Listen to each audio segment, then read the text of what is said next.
sinasabi mga sangkay na ang Biblia ang pinaka-makapangyarihang libro sa balat ng lupa. Ang Biblia ay may mga mahahalagang impormasyon na dapat malaman ng isang tao.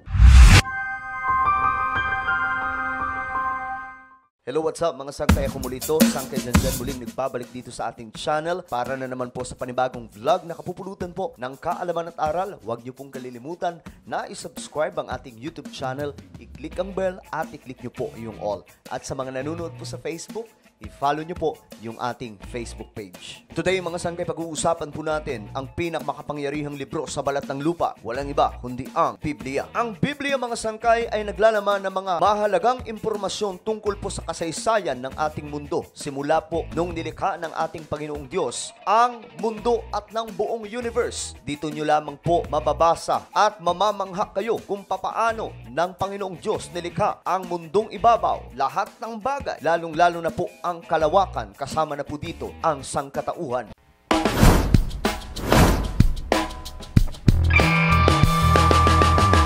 Detalyado mga sangkay na mababasa natin sa Biblia ang kasaysayan kung papaano po dumami ang tao at kung papaano po nagkasala ang sangkatauhan. Mababasa din po natin sa salita ng Diyos o Biblia na patuloy ng Panginoon na binibigyan po ng chance ang tao makabalik lamang po sa Kanya. Para po sa inyong kaalaman, nasusulat kasi sa Biblia mga sangkay na noong unang panahon po ni Eva at Adan, ang tao ay may personal na koneksyon sa ating Panginoong Diyos na siyang tagapaglikha. Subalit nung nagkasala po ang tao, mga sangkay, walang iba kundi itong si Adan at Eva, dito na po nag-umpisa na maputol ang koneksyon ng tao sa ating Panginoong Diyos. Subalit, kung pag-aaralan po natin ang salita ng Diyos, hindi po tumigil ang Panginoon na hanapin ang isang tao sapagkat ang tao'y pinakamamahal ng ating Panginoong Diyos. Subalit, mga sangkay, dumating po ang isang panahon na kung saan muntika na po burahin ng Diyos ang sangkatauhan. Mababasa po natin sa Biblia na noong panahong iyon, ang tao ay naging sakim at naging wala ng pakialam sa ating Panginoon na naglikha. Muntikan na pong burahin ng ating Panginoong Diyos ang sangkatauhan na kanyang nilikha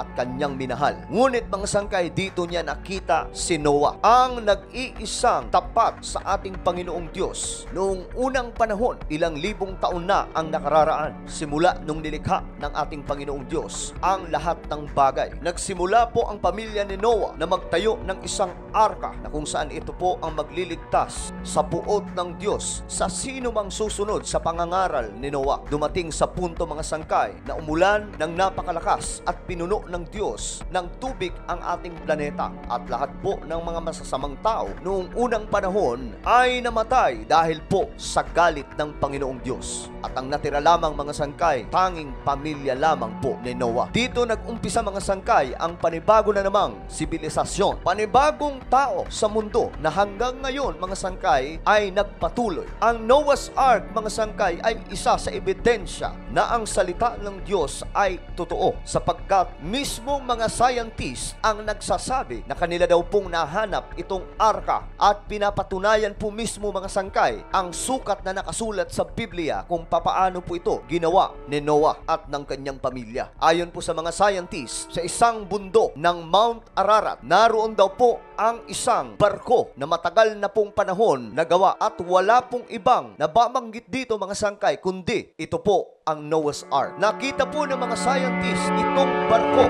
sa ibabaw po ng bundok ng Ararat na na-preserve po ng yelo at hindi po basta-basta naglaho. Marahil ito po ay kalooban ng ating Panginoong Diyos upang mapatunayan na ang kanyang mga salita ay talagang tunay at para ito sa tao. Yung ibang mga tao mga sangkay ay iniisip na itong Biblia ay isa lamang pong libro na kagaya po ng mga fantasy books or mga fairy tales books at ito daw po ay mga katang-isip lamang. Subalit hindi po ito totoo. Ang Biblia ay nakalalamang at walang makakapantay kahit pa anong mga libro na mayroon ang ating planeta. Higit po mga sangkay na mas accurate at nakalalamang at walang papantay sa Biblia kahit pa po ang mga sagradong mga libro na ginawa po ng iba't ibang relihiyon. Para po sa inyong kaalaman mga sangkay, napakaraming relihiyon ngayon ang nag-i-exist sa ating mundo. Libo-libong mga relihiyon na may kanya-kanyang mga sariling mga libro na sinasabing ito ay mga sagrado. Ngunit mga sangkay, ano ang kinaibahan ng Biblia sa lahat ng mga sagradong libro sa mundong ibabaw? Napakadali lamang po mga sangkay. Simple lang, ang Biblia, maliban sa mayroon pong historical na mga nakasulat dito, ang Biblia po ay naglalaman ng mga propesiya na hindi po natin mababasa sa ibang mga sagradong libro. Sa banal na aklat o Biblia mga sangkay ay mayroon pong 27% na mga propesiya na ang 80% na mga propesiyang ito mga sangkay ay natupad na. At may iilan na lamang po mga sangkay na matutupad at kasalukuyang natutupad sa panahon po natin ngayon. Ang mga propesiya na nakasulat sa Biblia ay nagpapatunay lamang mga sangkay na accurate ang salita ng Diyos. At ito po ay dapat paniwalaan ng tao. Isa sa patunay mga sangkay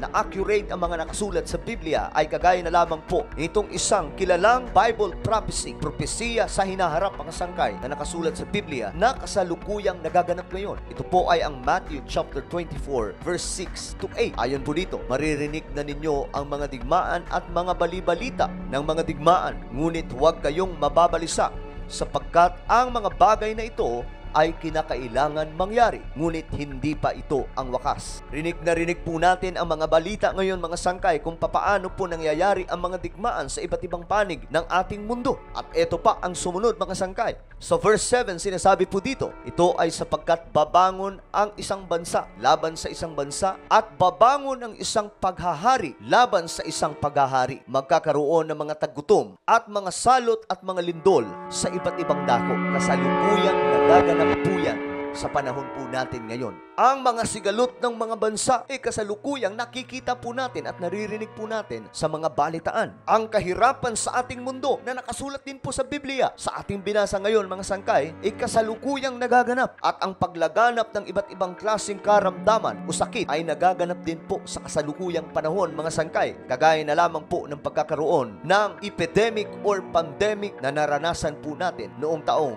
2019 at sa mga sumunod pang taon. Ang mga lindol mga sangkay ay nagaganap sa iba't ibang bahagi ng ating mundo. Nagpapatunay lamang mga sangkay na ang propesiya mula po sa Biblia ay totoo. Sa madaling sabi mga sangkay, ang Biblia ay hindi nagsisinungaling. Ito po ang nagpapatunay mga sangkay na itong libro ay hindi po basta-bastang libro lamang na kagaya po ng mga fairy tales books or mga fantasy books or any books na nag-i-exist sa ating planeta. Ang Biblia po ay nakalalamang sa lahat pong mga libro dahil po sa napakaraming mga propesiya na nakasulat po dito at nagpapatunay na ito po ay totoo. Kaya't sinasabi ng salita ng Diyos mula sa Revelation chapter 1 verse 3, pinagpala ang mga bumabasa ng mga salita ng propesiyang ito sa mga tao at ang mga nakikinig at tumutupad ng mga bagay na nakasulat dito, sapagkat malapit na ang takdang panahon. Mapalad po ang sinumang tao, mga sangkay, na nagbabasa ng Biblia, sapagkat nalalaman po natin mga sangkay ang detalye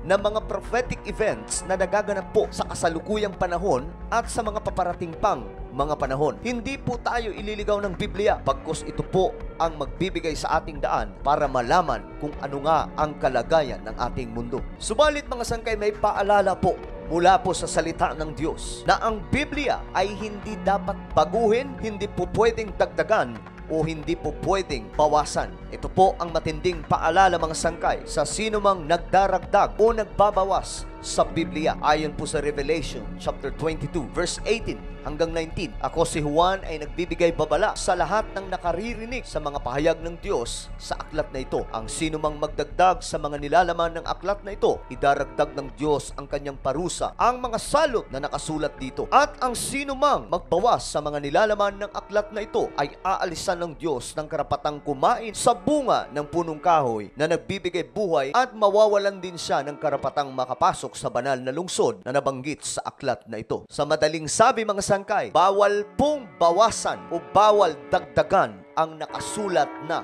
sa Biblia. Lahat ng nakasulat sa banal na aklat ay selyado na. Kung kaya't mga sangkay, napakahalaga na dapat mabasa ng tao ang nilalaman ng Biblia upang magkaroon po tayo ng kaliwanagan sa mundong ibabaw. Ang mga ganap ngayon o mga nangyayari sa ating mundo ay mababasa po natin sa Biblia dahil po sa mga propesiya na nakasulat dito. Tandaan po natin, wala pong ibang libro, mga sangkay, na punong-puno ng mga propesiya ang Biblia lamang. Mga propesiya na accurate, na yung iba ay naganap na at yung iba naman, mga sangkay, kasalukuyang nagaganap sa panahon natin ngayon. Kagaya na lamang po ng mga digmaan, mga sakuna, mga kalamidad at marami pang iba na nakasulat po mismo sa salita ng Diyos. Ano po ang inyong opinion sa ating napag-usapan ngayon? Just comment down below. Huwag niyo pong kailimutan na i-subscribe ang ating YouTube channel.